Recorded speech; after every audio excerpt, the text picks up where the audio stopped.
Welcome back to New Orleans, and of course coming to you live from the studio for the first time at the Rotax Max Challenge Grand Finals here in the US.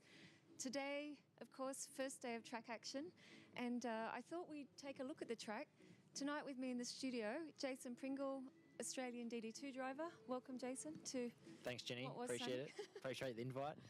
And also Nigel Edwards, our clerk of the course, and yeah, we should have an interesting insight into the circuit with these two guys with us tonight. We're going to take a lap. First of all, Jason, you had the camera on board today, so I thought I'd grab the the footage and have a little look, invite you along to watch it. So we're going to have a look, and then we're going to have a chat about it. Of course, yeah, I guess it's a first time for you to the US, isn't it? So yeah, it is, and yeah, I guess we're here, and it's been great so far. So hopefully the rest of the week kind of plans out as as promising as possible. Okay, so let's take a look at the footage, and I think, Nigel, if you don't mind, maybe you might like to watch this from the driver's perspective. I might not. Yeah. Yes, there's a bit of a bump down into here, which kind of gets you cannot sit on the cart coming on across the back. Yeah, down the first, bit of curb, quite a few bumps into this section, even though it looks smooth when you're walking around. Yeah, reasonably slow corner, starts to wind up here. Quite a large bump in this corner. It's important to get the drive. Coming through what was the old chicane, and into another one, quite a big hit on the curb. And then back, winding up for the back straight. Ooh. Well, sweet. Tripped out. Yeah.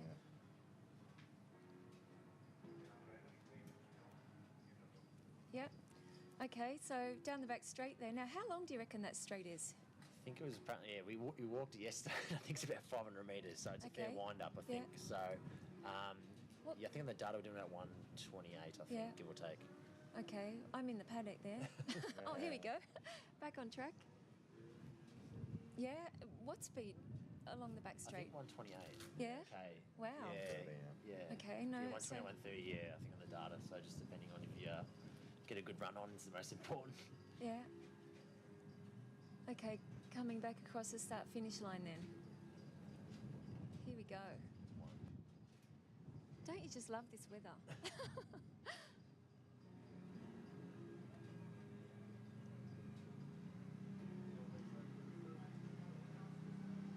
Now, I didn't know that your DD2 had reverse, but no, actually, this is really an interesting part of the circuit here. A little bit of slow motion just to give everyone a feeling. Oh. Yeah, so there's a fair whack there. It's actually not as bad on the body as it looks, but it is a fair hit. Okay. So the yeah, fact that you just came out of the seat and landed back in there has nothing to do with the height, I guess, of the wheel here off the circuit? Yeah, so it gets back down eventually. Yes. May need Oh, and then it's up again? Oh, and down again. Okay. So that probably explains maybe why I'm, got to improve a little bit over there. Yeah, you can find at least, 4/10 there? Heard someone say that today. You can find at least 4. But look here. You were almost right off the curb, I think. Yeah, so it kind of does kink out. So depending what angle you hit it at, kind of has impact how severe it is, and obviously how not severe it's going to be. Yeah. But obviously that wasn't a good one, I would say. No, I thought we took the best lap. But, do you think this is the quickest way around the circuit when you... We're trying to discuss. We're still up in the air if that's, maybe it's not as harsh, a little clip, we're not 100% sure yet. We've got to look over some of the data tonight and some of the footage and make a best estimate. So, and then again here, the right, you can clip the right. Some people have been clipping the right. Clip the right? Yeah, I think you're right over the right. Look, there goes the ripple strip underneath your car. So you can clip the right, and then coming over to the next one, even though that's shaved down, you still actually do get... the cart does actually jump basically across that like a little tabletop. Hard on the brakes and try and get it into the last corner, I guess, as best as possible and as smooth as possible. It's pretty damn close to the wall there. So, yeah, a little...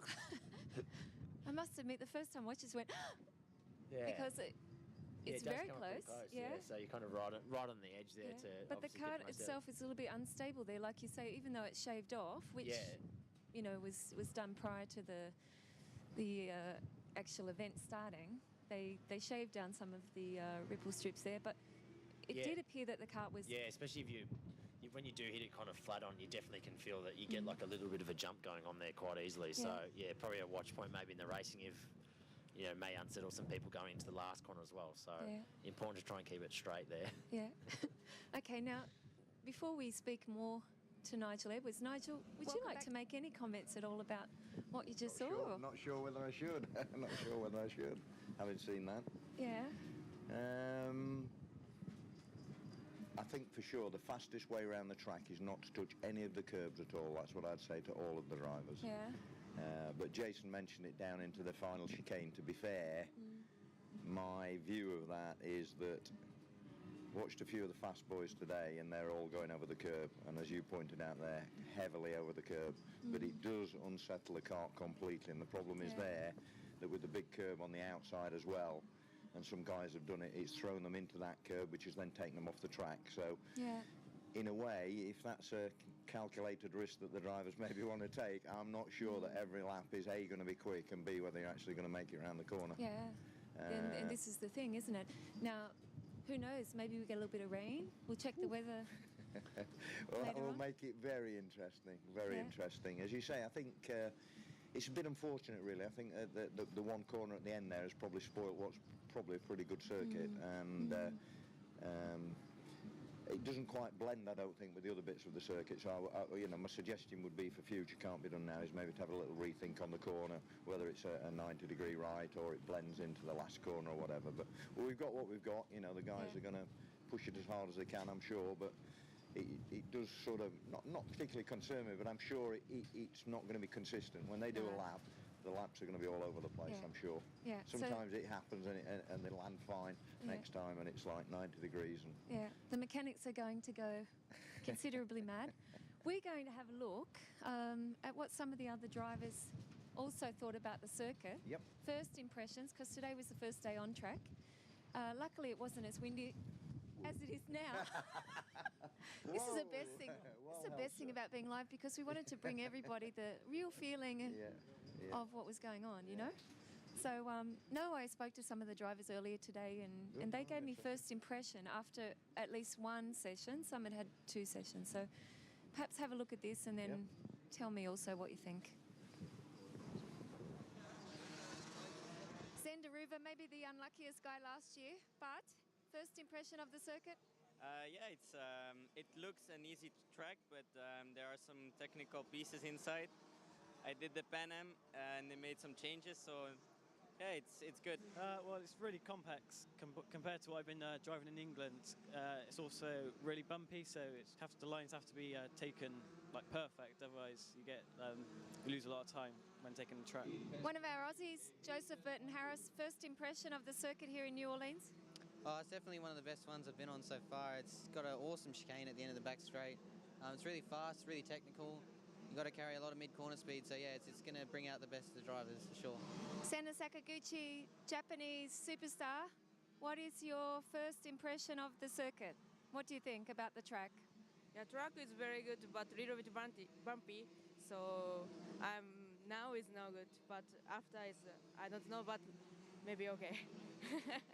Okay. I think it's great. I really like it, but it's hard to me because we don't have so fast circuits in Bulgaria. It was slippery the first session this morning, but after we got out for our second session, the track was better, and it's technical, so it should be fun. What do you think about the circuit here at New Orleans? Oh, it's very nice, and but very fast. To overtake it will be a bit difficult. I love it. It is amazing. I absolutely love it. It's so long and so big and so wide. It's brilliant. Cristiano Morgado, first impressions of the circuit? I think it's awesome. I really enjoy it. I drove it in the Pan Am with the big curbs, and now it's a lot more comfortable, a lot smoother, so more enjoyable for sure. The track is very good because in Chile the tracks are not very good. This is amazing. Why do you like it? Everything about the circuit. Thank you. Yuri from Estonia, what do you think about the circuit here in New Orleans? I really like it. It's really technical and it's quite hard to learn it. But fun? Yeah, it's fun also. I love it. He loves it. You feel us to ist die Strecke? Ich finde die Strecke sehr anspruchsvoll. Ja, ich bin ja schon viele Strecken jetzt in Deutschland auch gefahren, aber die Strecke hat auf jeden Fall irgendwas. Yes, it's nice, very good. This in America, it's excellent. It remembers me the old track in Italy with a lot of big curb when I was young, and for me now it's more difficult, but I like it. Yeah. The circuit is very fast circuit, but a bit bumpy and very grippy. So we have to be very fit. Yeah, the track's quite good. It's a nice layout. It's got a lot of straight. It's got a big straight, so I'm looking forward to the racing. Should be good. It's going to be a lot of overtaking, and no one's going to drive away, so it's going to be good. I like it because it's fairly smooth. It's fast. It's got some fast rhythm sections down the back, and it's got some nice braking zones and lots of passing. It should make for some fun racing. No hablo inglés. You like the track? Circuit? Yeah. Más no hablo inglés, la verdad.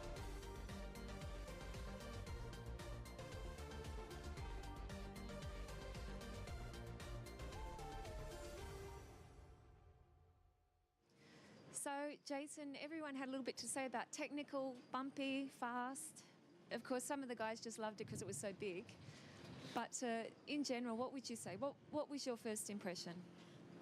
Yeah, obviously we're at a fabulous facility straight off, so that's, great. Bumpy, look, our tracks at home are, a lot worse condition than this, so this is actually pretty nice to be here, to be honest. Obviously it is technical, especially Sector 2, and pretty fast as well. Like, we raced a few weeks ago in KZ it would have been 160, but to do 130 in DD2 is, fairly motoring. So, it is fast, and, happy to be here anyway, either way. It's good to have you for the 5th time. Yeah. Maybe this time another podium. You Yeah, think, hopefully, all being well. And, it's going to be a long weekend, and I think there's going to be a few, mysteries what's going to happen towards the Hairy race. moments. Yeah, definitely. And of course, the man who's going to control all of this, Nigel, or most of it. Hopefully. I shouldn't say all, but most, and keep it under control. Now, you said about the circuit, about the drivers. At this level, how important is it really for the drivers to be able to manage the challenges that they're faced with on this circuit? You know, Jason comes with lots of experience, so some not so experienced. Sure, and I think that's one of the things with the World Finals, isn't it, at Rotax? You know, we have the people from different countries, and we do have a different level of ability. But I'm sure when we get to the pre-finals and finals, people like Jason and that, they know what to expect. They know how to handle it. Yeah, they can ride a curb and probably ride it very well. So I actually feel more comfortable when we get to the pre-finals and finals than I do when we're in the heats, because it can be a little bit of a lottery. And I think here, as the guys have said, very, very fast back straight, few very fast corners on the track, and then a technical piece as well. I'm sure there'll be people going for bits of tarmac and curb and goodness knows what, but I'm sure it'll work out fine. Well, the good thing is we've got another day with 2 10-minute sessions in the morning. Then we have qualifying in the afternoon. And of course, this will then determine who is where. We usually have a little bit of drama, like every race meeting. Things don't go as well as planned, or they have only minimum time on the circuit. And of course, as Jason said, still finding his feet. Yeah. But this time tomorrow night, we'll know who's on pole. Sure we will. And then... and then we go racing. Yeah, then we go racing. Now, I suppose we've got quite a few former champions, but many guys like Jason that, have really been there, had every opportunity, and, been this close to it. I'm not sure this time if we've got some Americans with something up their sleeve, because they're looking pretty confident. Some of them were really fast today also in the warm-up. It's got to be the best chance, hasn't it? It's got to be the best chance. They were threatening last year, and now on home territory, I'm sure they'll be cock a hoop, and potentially, I'm sure they will. And I'm sure in time quality today's, a couple of those guys are well up the front end of the field, and they know the place, and I'm sure they'll be there to fight it out. Now, I'm sure also that the guys with the number one, I'm going to win it trophy in their mind, are not going to listen to anything else other than, this is what I'm going to do, and I'm not hearing anything else, Nigel, or my mechanic or my coach. But, this circuit, I suppose, for the first time hosting such a huge event, comes under scrutiny also from people because they go, oh, I don't like it. I spoke to one of the guys last year who was on the podium, and he said, you know, personally, I don't even like it. Yeah. You know, I said, yeah, what if it rains? He went, then maybe I've got an advantage. You know, so, but in the end, what will happen will happen. But I'm looking forward to time qualifying. I'm going to be down there in the park for May, and of course, Jason's going to be going through a few videos tonight. Yeah. What will you be doing? Thinking about tomorrow's track action. You had the drivers' briefings again this Yeah, afternoon. we had the drivers' briefing. I mean, obviously important tomorrow for them to understand it's the 15-minute session. You know, there's no coming into the pits, those sort of things. No mechanical repairs. So that's important for them. Again, we've sort of got a bit into the Formula One mentality. Yeah. 15 minutes and nothing will happen for the first 7 minutes or 8 minutes, so you can guarantee that's going to be the same. Then they will want to have like 30 drivers on the same piece of tarmac at the same time. But hey, that's the way the world goes. I'm sure the fast guys will get to the top. I think already, you know, by looking and the officials that I've got with me as well, you know, we know the last chicane is going to be a very awkward corner, so that is very high in our mind in terms of safety first, and then being able to manage it for the drivers. Really, you know, we want to make sure they're safe to start with, but also we don't want people taking advantages or gaining something that they shouldn't be. So that's important. I think generally most of the other parts of the circuit look to me fairly safe, and there are some high curbs though, I have to say, and I think unfortunately it does look quite bumpy to me. Thank goodness I'm not out there for 3, 4, 5 days. No. I'm sure you will need to be a pretty fit guy to take the crown. I think Tiago Rebel was right when he said you have to be a fit guy, you know, because when you look at it, it's really quite physical. Very demanding. But at this level also, for 5 days on track, you know, it's not a lot compared to maybe what some people do in testing and racing and so on. It is. It's important. It's important as well not to perhaps burn yourself out too early, or, you know, I know people talk, you know, just even bruising to the body or to the ribs or whatever, you know, I mean, you know yourself at a certain point, you know, you're probably not going to drive anywhere near the capabilities that you can if you've got something else on your mind. So, yeah, I think it's quite a long way to go to the long haul. Yeah, it's not. And I'm looking forward to it. I don't have the cards. Yeah, you're not wrong there. Yeah, I wouldn't want to be handing yours back after the race. That is for sure. No. Okay, on that note, before we get blown out of the studio, just a tip for tomorrow's weather, guys. Wear your jackets, because we're looking at, around 55 Fahrenheit, 13 degrees Celsius, and 50-kilometre winds. We're on about 40 now, so there we go. There we go. But sunshine all the way after that one. Sunshine. I've heard though a little whisper there might be some rain, but the forecast doesn't show us that, and I didn't make this one up. Okay. Brilliant. For everyone that's going to come out tomorrow, I guess wear a jacket, scarf, gloves. Get wrapped up. If you're sitting at home, good luck.